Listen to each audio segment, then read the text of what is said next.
Anderson, acho que eu deixei minha chave ali contigo, né? Tá aberto? Vamos lá, galera. Vamos iniciar direito constitucional, moleza, né? Galera não chegou ainda, mas porque acha que eu vou me atrasar mais do que eu me atraso, né?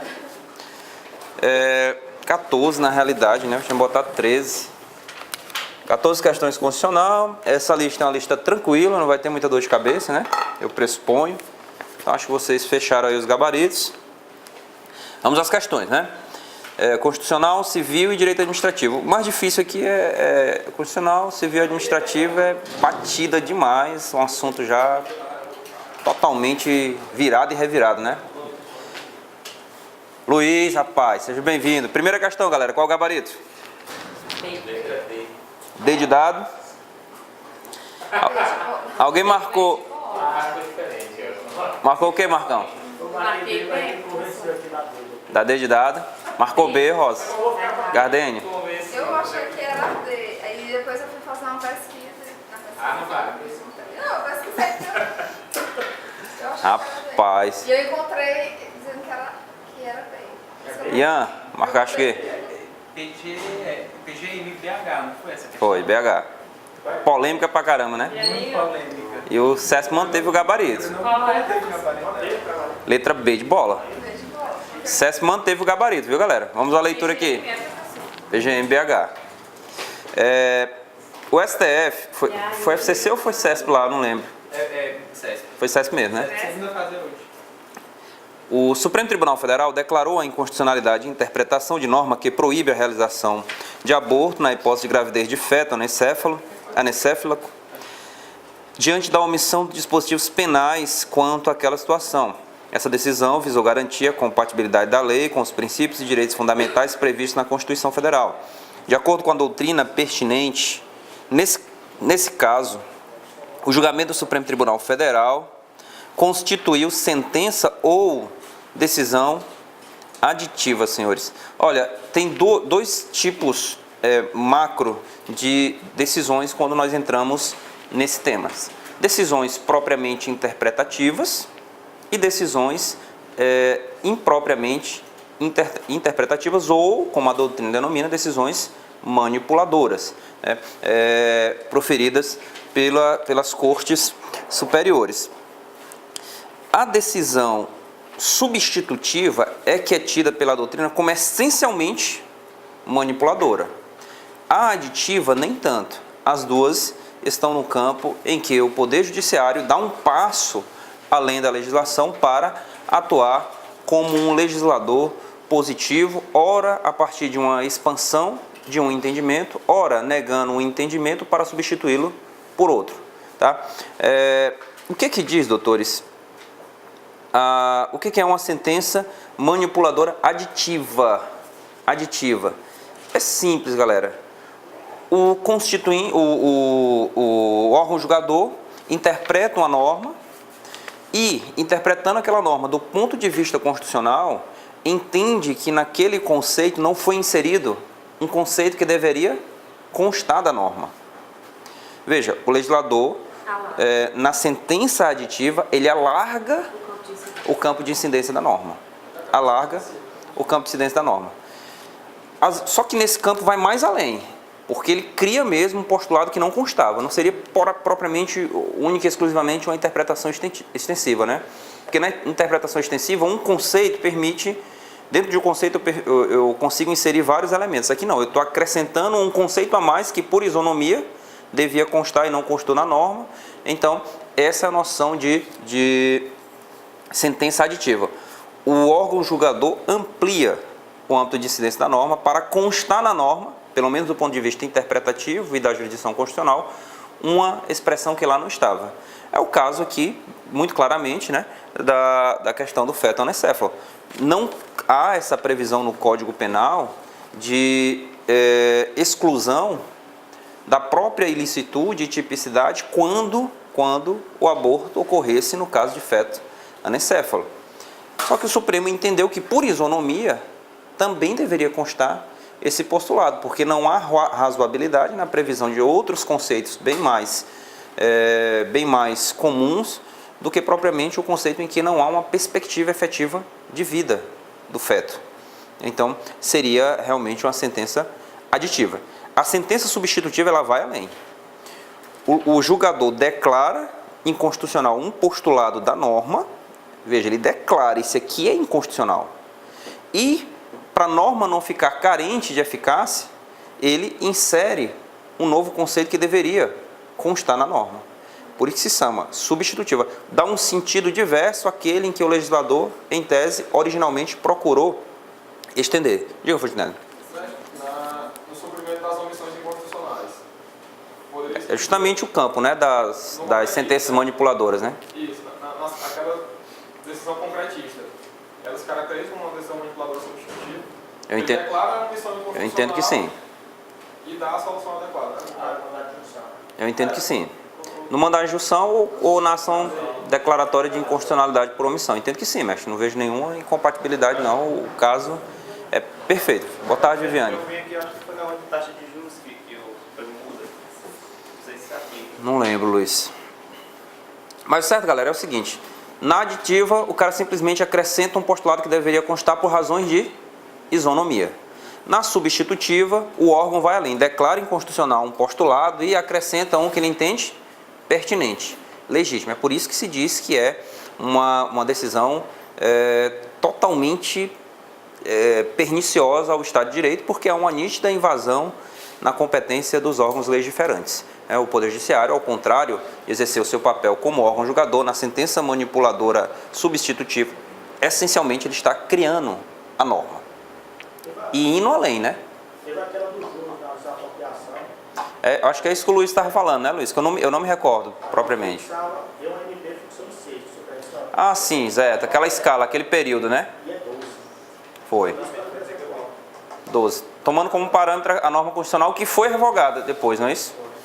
Que foi revogado. O artigo, se não me engano, 191 ou 192. Coisa inconstitucional também, que determinou se a gente fizesse catar, não sei o que. Foi mesmo. Muitas obrigações não estavam na lei, não é isso? Professor, e aqui, mesmo o STF considerando que o fato seria ativo, nessa hipótese aqui, mesmo assim seria aditivo? Seria aditiva, porque ele está criando uma hipótese não constante lá nas causas excludentes, né?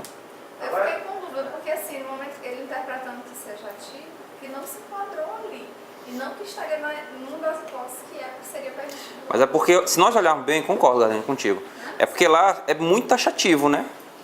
Bem... Mas lá considera que o fato é ativo, mas não é bonito, né? Porque tem um excludente. E se ele considerar ativo, nem seria um acréscimo naquelas hipóteses. Por isso que tem a chance de você marcar realmente a letra D de dado.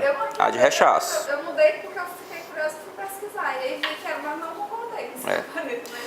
Mas aqui foi muito polêmico, eu vi até o histórico lá, a galera recorreu bastante, mas não mudou o gabarito. E eu concordo totalmente, galera, porque a questão não é puramente de interpretação, eu acho que há um alargamento da norma. Similar ao que o STJ fez com a síndrome bem famosa, galera, aí, um julgado bastante criticado, que o STJ foi muito mais além Ele pegou o entendimento do Supremo e com base no entendimento do Supremo na DPF dos fetos anencéfalos, ele alargou para enquadrar uma síndrome específica, né, mestre? Eu não lembro. Eu não lembro o nome. Tem uma síndrome que também torna inviável a vida extraterrena. Aí o STJ utilizou da decisão do Supremo para falar dos anencéfalos Qual? e alargou. Gardênio, eu não sei bem o nome. Adicionou, mas Pior, galera. É um julgado, é uma síndrome. Pior que eu fiz uma sentença do EMAG com essa síndrome, eu não lembro agora o nome da síndrome. também É com B, eu acho. Só você disse. Eu lembro até que teve um caso de um médico que ajuizou por mandado de segurança para interromper. Esse foi o caso. E exatamente eu pus essa sentença no EMAG. Qual foi o caso? O negócio do padre. Do padre, exatamente. Que o padre considerou, ou seja, Com habeas corpus, né? foi com habeas corpus. A mãe e o pai, né, entre aspas, que está no feto, né, os gestadores, foram em juízo pedir autorização para interrupção do parto antecipada, né, ou parto antecipado. O juiz de primeiro grau concedeu, reconhecendo a inviabilidade da vida, né, com base em estudos técnicos e tal, perícias e mais elementos. Aí um padre veio e impetrou um habeas corpus, né, que foi conhecido e julgado em liminar pela concessão liminar da ordem para que fosse interrompido o processo de gestação, de parto antecipado. Só que a mulher já estava uns 2 ou 3 dias já tomando os remédios, medicamentos, e imediatamente foi resolvido, ela foi para casa. E mesmo assim, houve o parto antecipado, agora com aquela correria, com o risco dela ter abandonado o hospital, foi muito curto. Depois que ela saiu do hospital. Muito curto. Aí o que aconteceu? Realmente o feto não tinha perspectiva de vida, né? Então não houve desenvolvimento efetivo, veio a falecer pouco após o nascimento, e em seguida o genitor, os pais, né, a mãe e o que eram casados, ajuizaram a ação de responsabilidade civil por abuso do direito de ação. Caso raro no Brasil, se vê condenação por abuso do direito de ação. E veja, o fundamento, foi muito interessante esse julgado, vale a pena até vocês fazerem uma leitura, porque o fundamento lá era o seguinte: não, mas eu só fiz pedir. Quem concedeu foi o Poder Judiciário, né? Então, se há responsabilidade civil, essa responsabilidade civil é do Estado, não é minha. O Estado foi lá e que concedeu. Só que aí o STJ aplicou por analogia aquele mesmo raciocínio da responsabilidade civil objetiva em caso de tutelas provisórias. Então, utilizou isso aí como um fundamento também para manter o dever de reparação. E o STJ manteve a sentença que reconheceu. Não, acho que a sentença julgou improcedente. E o STJ foi e reformou, decisão da Nancy Andri como relatora. E aí foi lá e reconheceu a viabilidade da reparação e fixou, se não me engano, R$60 mil a título de danos morais. É uma ação muito interessante que com certeza absoluta vai estar em alguma prova de vocês. Absoluta, já. Porque chamou muita atenção, não é isso? Porque você condenar com base no direito de ação é bem complicado. O STJ então fixou a tese do uso abusivo do direito de ação, abuso de direito de ação, e condenou efetivamente a reparação, né? O problema é que os caras não querem criar um precedente para gerar condenação também contra o julgador, né? Pois é. Mas merecido. Não, eu achei que o dever do Estado foi maior do que o dever, né? Do que o dever do que a parte. A parte foi lá e pediu, né? Então, um pede, o outro vai e consegue. não é isso que eu estou querendo te dizer, que eu acho que o Estado não foi equivocado, valorou mal. Valorou mal. É porque o STJ ele não consegue fazer bem uma distinção entre a responsabilidade pessoal do magistrado e a responsabilidade do Estado por ato judicial. O STJ vacila, essa era no meu entender. Essa seria uma situação perfeita em que o magistrado não deveria responder subjetivamente, porque não houve dolo, não houve fraude, mas a conduta do Estado pela sua função judicial foi temerária. E aí caberia uma responsabilidade civil do Estado numa boa. No meu entender, eu acho que caberia. Mas eu não sei como é que foi o ajuizamento da ação, né? Especificamente, deve ter sido realmente só contra o... Mas na certa ele deve ter denunciado ali o Estado, né? Na certa. Porque o advogado não ia perder uma oportunidade dessa, né? Ok? Muito bem. Então, sentença aditiva. Aí bem, como é que é essa questão de sentença interpretativa ou decisão interpretativa de aceitação e decisão ou sentença interpretativa de rechaço? Veja, aquilo que eu falei no início. São duas espécies de decisões interpretativas. A decisão interpretativa em sentido estrito, porque é interpretativa mesmo, são essas duas. A interpretativa de aceitação e a interpretativa de rechaço. E sentenças ou decisões interpretativas em sentido amplo, que aí nós inserimos as sentenças ou decisões manipuladoras, né? Aditiva, substitutiva, que não é propriamente uma decisão interpretativa. Ela vai além de uma mera decisão interpretativa, né?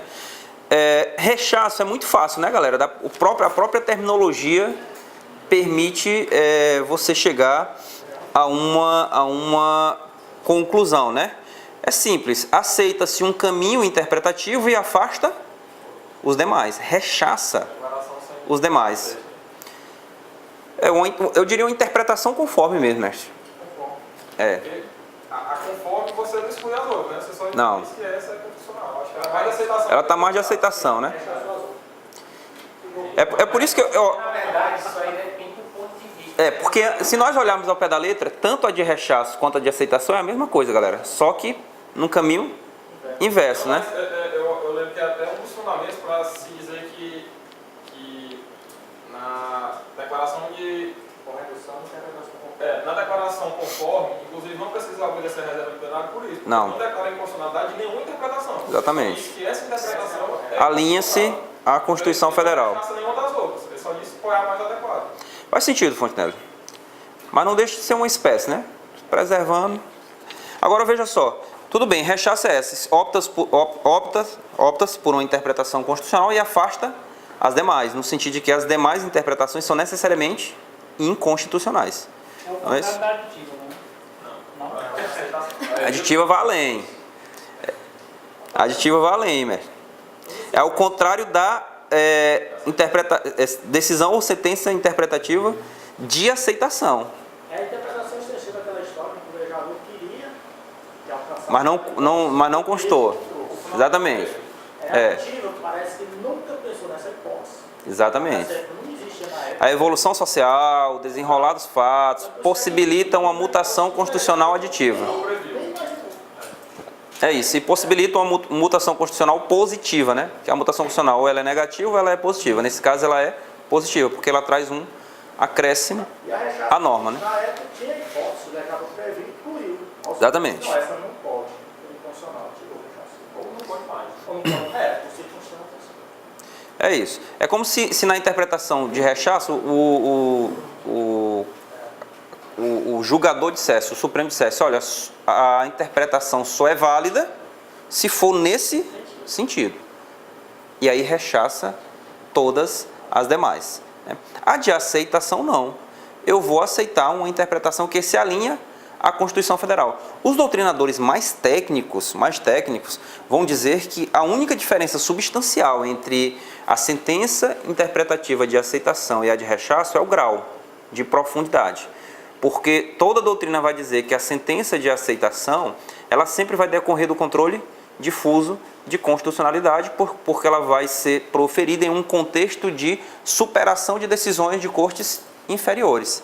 É um juiz de primeiro grau que decide em uma linha interpretativa que contraria a Constituição Federal e vai lá e o Supremo Tribunal Federal caça a decisão recorrida ao fundamento que aquela interpretação não se alinha à Constituição Federal. Veja, não deixa de ser um rechaço, caríssimo. Por isso que se diz que, tecnicamente, as duas coisas seriam realmente sinônimas. Eu entendo que o mais fácil seria destacar esse ponto de vista procedimental. A diferença substancial não está na forma da abordagem, mas no procedimento seguido. Enquanto que você encontra sentenças de rechaço no controle concentrado de constitucionalidade, especialmente, a sentença de aceitação, pelo que a teoria descreve, necessariamente se opera no campo do controle difuso, porque ela se dá no âmbito da revisão recursal. Necessariamente, ela se dá no âmbito da revisão recursal. Todo autor que você lê vai dizer que a sentença de aceitação ocorre quando o tribunal caça uma decisão recorrida, porque ela traz uma interpretação contrária à Constituição Federal. Não, a aceitação. Aceitação. É só ver também pela questão dos efeitos, né? Exatamente. A de retraso, você exclui as outras possibilidades. Todas as possibilidades. Controle concentrado. Você é obrigado. Pelo efeito, exatamente. Isso, no ADC, por exemplo, seria uma interpretação de rechaço. Numa ação declaratória de constitucionalidade, sim. Seria. Perfeito, Francisco. Seria. Erga omnes, expandindo. Perfeito. Mas se você olhar, a distinção substancial é apenas essa, galera. É apenas essa. Eu não consigo entender como uma decisão que declara inconstitucional outras interpretações e aceita uma, não é também um rechaço em relação às demais. É o Concorda? outro lado, né? É. De um lado ele está aceitando do outro. E está rechaçando. Não deixe de rechaçar. Pois Entendeu? Eu só coloco essa questão porque quando falam da reserva de plenário, principalmente da interpretação conforme, eles utilizam esse argumento. E como não foi declarada a inconstitucionalidade, Não se submete. Não foi rechaçada nenhuma interpretação, não se submete à reserva de plenário. Concordo. Obviamente que isso só se aplica, como nós disse, no controle difuso. Difuso. Concentrado, tem que se falar. Não há espaço. Por isso que a diferença é essa, galera. Sutil é essa aí. Não sei se deu para vocês entenderem. Entendeu, Francisco? Não, eu vou ter que ler melhor. Qual a diferença dessa interpretativa de rechaço para a interpretação conforme? É isso. O que os meninos falaram. Na conforme, além dos efeitos, o que o Fontenelle falou bem no início, na conforme não há exclusão de outras possibilidades. Só que para preservar o negócio, chega-se a uma interpretação alinhada à Constituição Federal. Na de rechaço, você elege uma interpretação e, do ponto de vista normativo, a norma só vai ser válida se mantiver aquela interpretação, excluindo todas as demais. Há um rechaço em relação às demais. Todas as demais. Na interpretação conforme, não necessariamente. Ambas são normas polissêmicas, não é isso? Mas você acolhe um entendimento que se alinha à Constituição Federal, mas esse entendimento não é único. Essa interpretação não é única. Por exemplo, é o caso do casamento lá de homossexuais, né? Você verificou que essa possibilidade de reconhecimento de identidade familiar também é constitucional. Não falou que as outras não sejam. São inconstitucionais, né? Só Exatamente. pode, né? Exatamente. Entendeu, Francisco Alto? Certo. Deu para pegar? Mas eu estou entendendo também como se fosse de aceitação, conforme, de voto de aceitação. Mas não deixa de ser uma de aceitação. Mas, como eu estou dizendo, a diferença é a abrangência, né? E o procedimento. Na de aceitação, necessariamente, ela chega até o Supremo Tribunal Federal através de um recurso. E o efeito é fechado aquela decisão, não é isso? Efeito é fechado aquela decisão. Elas são decisões puramente interpretativas. Supletiva está aí, galera, só para dançar, né? Aí é só para fazer de conta. Deu para entender, senhores? Pelo menos... Galera, guarda isso aqui, ó, para ficar simples. Se vier em prova, vai vir muito basicamente. Se a decisão chega em um recurso e a decisão do tribunal exclui interpretações para acolher uma, a decisão é de aceitação. Certo? A decisão é de aceitação. Vai haver decisão de aceitação só nesse contexto. Só nesse contexto. E os livros ainda trazem algumas expressões equivocadas, assim, no meu entender. Porque, por exemplo, lá no Pedro Lenza, ele entende, pelo menos pelo que está escrito lá, vamos dizer assim, a interpretação que eu retiro do livro dele, que só vai haver sentença de aceitação quando se escolher uma e repudiar outra. Só que, na realidade, escolhe uma em detrimento de tantas que lá estão. Certo? Porque senão ela seria necessariamente de rechaço. Entendeu? Ela seria necessariamente de rechaço. Não é essa a lógica. Certo?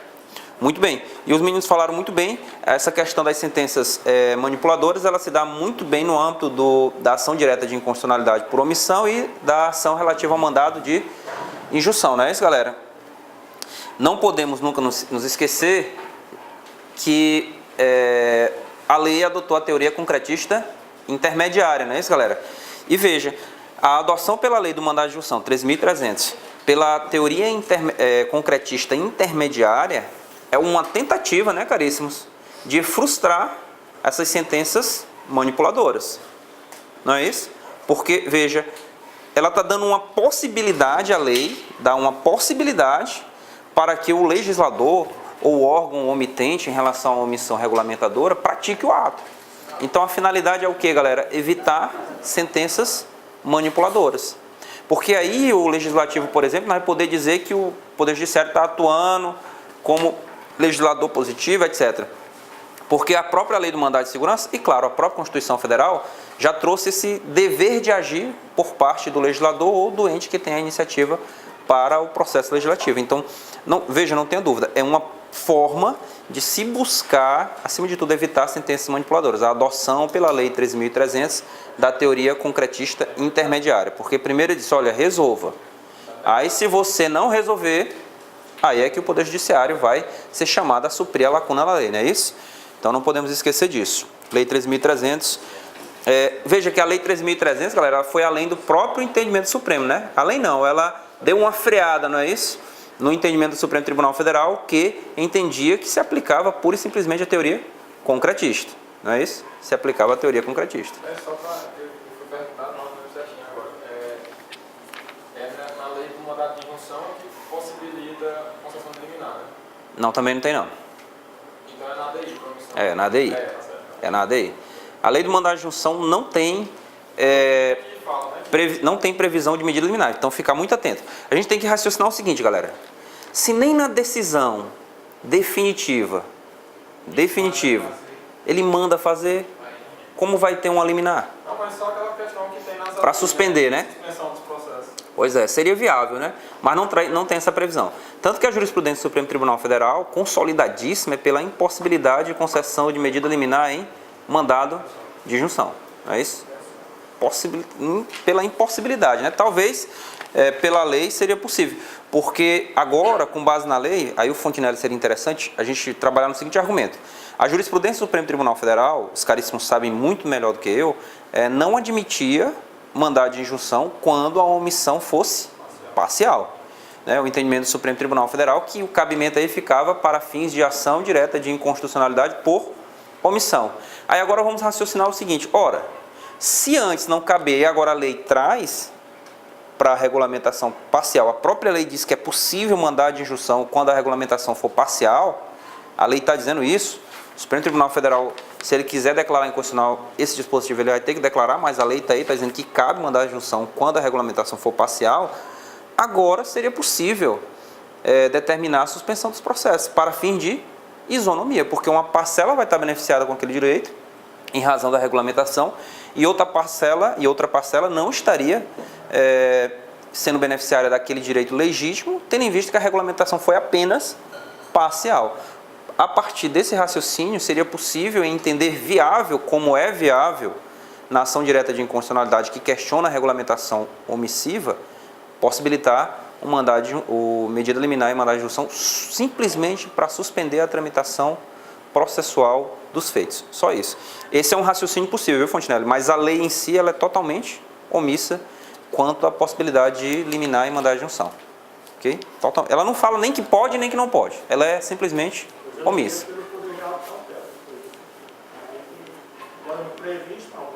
Mas se tu fosse por esse fundamento, tu tinha que já prever a possibilidade antes mesmo dessa regulamentação, né? Porque aplicava-se a lei do mandado de segurança, não é isso? E lá tem possibilidade de eliminar em sentido amplo, né? E tem mandado de injunção coletiva também. Tem. É uma possibilidade de exatamente pedir essa suspensão, porque pela própria possibilidade de ter mandado de injunção coletiva já afeta Exatamente. Então a questão é essa, galera. Não esqueçam disso. Numa prova discursiva é viável defender a possibilidade de medida liminar, porque se não houver liminar, vai haver uma afronta direta à isonomia manifestamente. Manifestamente. Então, mas a lei totalmente omissa em relação a isso, tá? Então, doutores, letra B de bola para a questão de número 1. B bola para a questão 1. Muito bem. Deixa eu ver o que mais em relação ao mandado de injunção. Acho que quando a gente estava fazendo o curso, lá da prova oral, a gente debateu, né? Se a omissão for na regulamentação de tratados internacionais, cabe mandado de injunção? Acho que a gente debateu isso, né? Cabe ou não? Cabe, Marcos André? Só se o tratado for receber. Se o tratado for equivalente à emenda constitucional, é possível, sim, mandado de injunção para regulamentar norma que, porventura, esteja aí como um elemento de regulamentação desse tratado. Mas a regulamentação não foi esse Não, ou se o próprio tratado trouxer alguma previsão de regulamentação interna. Caberia para a supralegalidade? Não, porque o mandado de injunção é remédio excepcionalíssimo, quando diante da omissão de norma constitucional. Então, não havendo regulamentação de norma constitucional, é que seria cabível o mandado de injunção. É por isso que, em relação ao tratado, que se equivale à emenda constitucional, seria possível o mandado de injunção para obrigar a criação de uma norma que o tratado exige para a fruição de algum direito. Não caberia. Então, como está abaixo da Constituição, a omissão não é de uma norma constitucional, não caberia o mandado de injunção, certo? Mas a doutrina do direito internacional diz que cabe, certo? Agora, a doutrina majoritaríssima só cabe em relação ao tratado que é equivalente à emenda constitucional, certo? Muito bem, doutores, bola para frente. Questão 2. Acerca do direito constitucional, assinale a opção correta, senhores. Marcaram o quê? B bola ou D dado? D dado. Alguém marcou diferente? Derrotabilidade. É uma teoria, mestre. Derrotabilidade. Pela exclusão, né, Francisco? Não, mas o termo ainda até... Derrota a norma constitucional, né? Isso é derrotar. É derrotabilidade mesmo. Vamos lá, galera. E o erro da A? As várias reformas já sofridas pela Constituição Federal por meio de emendas constitucionais são expressões do poder constituinte derivado decorrente. Pelo amor de Deus, galera, errar isso aqui é decorrente reformador. Decorrente está onde? No âmbito estadual, não é isso? Errado o item A. B. De acordo com a doutrina dominante, a Constituição Federal, ao se materializar em um só Código Básico, afasta os usos e costumes como fonte do direito constitucional. Galera, diversos preceitos são interpretados à luz do costume, inclusive preceitos de ordem constitucional. Então, o costume não deixa de ser uma fonte do direito internacional, do direito constitucional, única e simplesmente porque a Constituição é codificada em um único documento. E até isso, até essa questão da codificação do documento já não se aplica mais, porque tem tratado internacional. Não, mas aí ele quer dizer o seguinte, Fontenelle, ele quer dizer que quando uma Constituição é codificada em um documento, ela afasta o costume como fonte do direito constitucional. E não é isso. Né? Não é isso. A presença do Supremo, né? Ela roda. Vamos fazer a eleição para quebrar. Costume, exatamente. Costume. Exatamente. Costume. Muito bem. Letra C. O neoconstitucionalismo, ao promover a força normativa da Constituição, está certo aí, doutores, nessa parte, acarretou a diminuição da atividade judicial, dado o alto grau de vinculação das decisões judiciais aos dispositivos constitucionais. Doutores, pelo amor de Deus, quais são as principais características do neoconstitucionalismo? Principal, né? A utilização preponderante dos princípios em detrimento das regras. E nós sabemos que a utilização dos princípios, o que acontece? Amplia o espaço de atuação do magistrado, não é isso? E não diminui o seu espaço de atuação. Portanto, diante dessa perspectiva, não há qualquer consistência no que está escrito aí no item C. Na realidade, o neoconstitucionalismo, ao prever não a criação de direitos, mas a sua efetivação, amplia o espaço decisório do magistrado e não diminui. Certo? Veja, o constitucionalismo em sua origem, ele pregou primeiro a criação de constituições escritas. Segundo, a previsão nessas constituições escritas de um catálogo mínimo de direitos e garantias fundamentais. Tudo isso com a finalidade maior de limitar o poder. Essa foi a noção original de constitucionalismo. Quando nós falamos em neoconstitucionalismo, nós damos um passo além para entender que a necessidade atual não é de codificar direitos, mas de efetivá-los. A primeira etapa foi de criação, mas a etapa atual é de efetivação dos direitos. E para se efetivar, vai se fazer um caminho inverso, abandonar a estrita legalidade que fundamentou o constitucionalismo para buscar uma pluralidade interpretativa ampliada em princípios constitucionais, certo? Ou seja, o direito constitucional, diante das necessidades sociais e da efetivação dos direitos, passa a ser um direito fluido, certo? E não um direito fechado nas normas puramente constitucionais. Por isso, errado o item C de cuscuz. Letra E, galera. Qual é o erro do item E?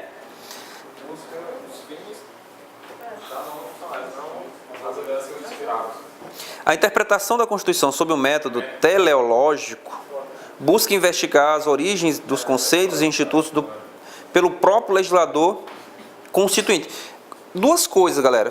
Primeiro, realmente eu entendo que aqui se alinha mais ao método histórico. O cara quer saber as origens, o que fundamentou, não é isso? A evolução da norma constitucional. E ainda, pelo próprio legislador, nós estaríamos falando não propriamente de uma interpretação comum, mas de uma interpretação autêntica, né? Se nós quiséssemos ir ao pé da letra, né? Então, Maria, tá vendo aí? Rapaz, deixa eu gravar aqui. Então, esse entendimento remete ao destinalismo norte-americano. Caramba, esse Francisco. O que é isso aí, pô? Destinalismo norte-americano, que eu também nunca ouvi falar, não. Sei não, pô.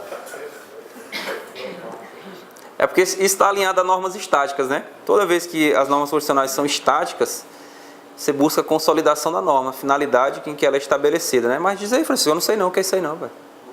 Destinalismo norte-americano. Originalismo, aí que eu não sei mesmo. Não, é só a ideia de que a Constituição ela tem que ser interpretada de acordo com o que lá atrás. se postulou e pensou para a norma, né? Ou seja, se aproxima muito ao método científico espiritual, né? Se busca o espírito da norma. A questão é que ele acrescenta, o científico espiritual vai além, não se limita a isso, né? Ele diz que valores subjacentes à norma devem ser considerados para fim de interpretação constitucional. Isso aí, pergunta para Ah, o Adonias sabe mesmo, com certeza. Mas enfim, errado o item E, né? Sem sentido o item E.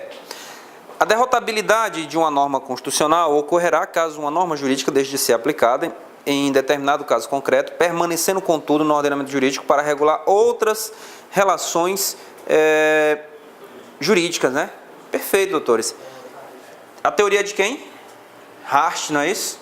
O Anderson foi embora aqui, né? Mas quem desenvolveu a teoria foi Herbert Hart, certo? Quem quiser anotar, fique à vontade. O Hart, ele era... É isso que eu ia te perguntar, ele era positivista ou naturalista? Positivista, não é isso? E veja só, para os positivistas, doutores, para os positivistas, vamos só aprofundar um pouco o raciocínio. O ordenamento jurídico, ele é pleno ou ele é lacunoso? Pleno. Como justificar, por exemplo, e como justificar, galera, então, a ideia de derrotabilidade sob o viés positivista? Já que o Hart é positivista... Não que as regras sejam lacunosas. O ordenamento é pleno, mas a regra pode ter lacunas. Aí diz que o próprio sistema responde às lacunas das regras. Então, no caso... Para ele manter a coerência com o entendimento dele, ele vai dizer o que em relação a isso aqui? Porque a derrotabilidade é você aplicar o mesmo sistemática dos princípios das regras. Que eles... A lógica é essa mesmo. Que é a teoria do mandamento de otimização. As regras. E eles rechaçam completamente, não sei como é que ele combate tudo isso. Galera, ele vai dizer, Hart vai dizer que o próprio sistema traz um mandamento implícito de exclusão para casos concretos e pontuais. Ao criar um estabelecimento fechado, normativo em geral e abstrato, a própria norma, do ponto de vista do ordenamento jurídico, implicitamente já permitiria um tratamento diferenciado. Ou seja, como a própria norma, o comando normativo fechado sempre vai trazer uma ideia implícita de exceção. É o que ele diz. Sempre vai trazer uma ideia implícita de exceção. Acabou com o positivo, porque a grande vantagem lá é a segurança jurídica. O cara diz que toda regra tem implícita exceção, vai trazer uma exceção. Só que o entendimento do Bob é muito mais interessante para a teoria do ordenamento jurídico, ser unitário. Não sei se vocês lembram. Quem esteve lá na universidade vai lembrar, o Nelson Juliano, lá na Federal. O que ele dizia lá? Olha, o Bob vai dizer o seguinte, os chamados espaços vazios. Ele tem até uma teoria do espaço vazio. O que é isso? O que é essa teoria do espaço vazio? Ele vai dizer que o ordenamento jurídico é único, é íntegro, porque ele é positivista, não é isso? É íntegro, mas existem espaços vazios. E o que seriam esses espaços vazios, lacunosos? Ele vai dizer, é justamente aquele campo em que não há interesse para o direito. Como não há interesse para o direito não vai regulá-lo. Como o direito não regula os espaços vazios, no ordenamento jurídico não existe espaço vazio. Aí é mais razoável, não é isso? Eu posso até entender que em determinada situação o ordenamento jurídico não quis tratar. E como ele não quis tratar, a inexistência de qualquer ato normativo ou qualquer coisa do gênero tratando aquela situação, não caracteriza denegrir a integridade do ordenamento jurídico. Então ele vai dizer que há espaço vazio, mas o espaço vazio, veja, é uma opção do legislador e do ordenamento jurídico. Ele não quis tratar, do ponto de vista jurídico, aquela relação. Quer você dar uma resposta diferente, ele utiliza a moldura lá. Vai dizer que tem, dentro do ordenamento jurídico, tem espaço vazio, só que o ordenamento delimita como deve ser permite. Os tribunais, dentro daquela moldura, vão fazer um juízo de adequação. Mas é isso, tá? É muito interessante, galera, você pegar esses ensinamentos do Bob, porque para uma prova objetiva nem tanto, mas para uma prova discursiva cai demais. Bastante. E o cara... Pior, galera, que se você vai, ó... Espaço jurídico, se cai numa prova, se ele perguntando teoria do espaço jurídico vazio, você vai defender justamente o contrário que o cara está dizendo. Tu vai dizer que existe lacuna. Eu não sei se ele usa... Espaço vazio não é jurídico. Eu não sei se ele utiliza a expressão espaço vazio jurídico ou espaço jurídico vazio, não lembro. É porque se ele diz que o espaço vazio não pertence ao direito, como é que é jurídico? Mas veja só, tu vai dizer teoria do espaço vazio. Tu vai justamente dizer que existe lacuna, né? Enquanto ele quer dizer justamente que não há lacuna. Nesse caso aqui da derrotabilidade, essas situações nas quais não são aplicadas aqui a norma, não me pareceu que fosse essas mesmas situações do espaço vazio. É porque aqui Não é interesse do juiz. Não há, por isso que eu digo que é diferente. Né? Por isso que eu digo que é o legislador diferente. não conseguiu prover todas as hipóteses, né? E vai acontecer uma situação muito específica. É diferente. E ele não conseguiu. Exatamente. É por isso que eu estou dizendo que o entendimento dele é um pouco contraditório, porque na realidade eu tô renegando o ordenamento jurídico positivo para buscar um ordenamento fluido. Digo no pensamento do Hart, né? O pensamento do Bobbio não é mais coerente, é muito mais coerente. É como o Fontenelle acabou de falar, é um migué para defender a torta e direito que o ordenamento não tem suas lacunas, né? E não pode ser falho, né? Não pode ser falho. Ó, o Bobbio, galera, para fechar, ele até admite algumas lacunas, mas essas lacunas não são essencialmente jurídicas. Por exemplo, ele defende que existe lacuna ideológica. Estão lembrados do que é uma lacuna ideológica? Ele vai defender que existe no ordenamento lacuna ideológica. Para ele, por exemplo, a lacuna ideológica ela ocorre quando você compara o ordenamento jurídico existente com o ordenamento jurídico ideal. Se você tem um regramento existente, mas aquele regramento ele não alcança aquilo que a sociedade realmente necessita, espera e anseia, você tem uma lacuna, mas não é do ponto de vista normativo ou do ordenamento, é uma lacuna puramente ideológica. O regramento existente ele não atende às necessidades e aos anseios da sociedade. Aí a lacuna não é jurídica, ela é ideológica. Ele vai defender que é a lacuna, mas a lacuna não é jurídica, é uma lacuna ideológica. E veja de novo, aí você vai de novo, lacuna ideológica não é lacuna, né? O ordenamento jurídico é pleno, está fora do ordenamento. Mas Hart vai defender isso. A síntese para justificar esse entendimento dele é que as normas vão trazer sempre uma cláusula implícita de exceção. Uma cláusula implícita de exceção que leva, em alguns casos, à derrotabilidade da norma. Mas veja, excepcionalmente. O direito brasileiro, galera, embora nós não cheguemos a isso, porque é uma regra que está incorporada ao ordenamento jurídico, adotou expressamente a ideia de derrotabilidade. No artigo 27 da Lei da Ação Direta de Inconstitucionalidade, a modulação temporal dos efeitos da decisão é uma forma de evitar, senhores, que se tivesse a todo instante uma derrotabilidade. Porque o tempo inteiro as situações fáticas consolidadas por razão de interesse público, relevante, etc., levariam o intérprete da Constituição, no caso do Supremo Tribunal Federal, a renegar a própria hierarquia da Constituição Federal para fazer valer um estado de coisas. Né? O exemplo, acho que até o Daniel, que fala isso aqui, ele até cita o exemplo do candidato em concurso público, que na prova oral ele tirou 10 em todas as fases, na prova oral tirou 5 e tirou 9. Ele diz, você vê que não é justa a aplicação da regra nesse caso. O cara está preparado para fazer. Sim. Então você afasta essa necessidade de estrita complementação e aplica, deixa de aplicar a norma ao caso concreto. Mas sinto muito, mesmo. A aprovação pede 6. O cara tirou 5,9. Pois o exemplo que ele dá é esse, né? É para você deixar de aplicar a regra ao caso concreto. Aí não tem saída, mesmo. Porque aí, Fontenelle, mas aí é aquela história. Aí o cara que tirou 5,9, Marcos Wender, ele vai entrar por um princípio de justiça. E o cara que tirou 5,8, ele só está 1/10 do que tirou 5,9, vai entrar. Aí cria um problema muito complicado. É 6 e pronto. Esse caso foi aceito já, né? É 6 e pronto. Mas é complicado. Tem que ver a capa, né? Esse foi um caso, esse que ele estava falando da prova oral, foi um caso que foi concreto, né? É complicado, mestre. Pela justiça a gente fica até com um receio, né? Devolve para a administração recorrigir, etc. Mas que o Estado verifique algum equívoco na avaliação, mas dizer assim, passe, é complicado. Eu acho que leva uma segurança jurídica muito grande. É esse. Da regra, exatamente você traz Exato. a jurídica, aí você afasta a regra. Exatamente. Porque a regra está ligada diretamente com a segurança jurídica. Diretamente. Né? Muito bem, doutores. Então, letra C... Aliás, letra C não, letra D justifica a questão de número 2. Pai, esse pessoal está sabendo demais. Até a originalidade norte-americana, né, bicho? Maradona, deu para entender, Maradona?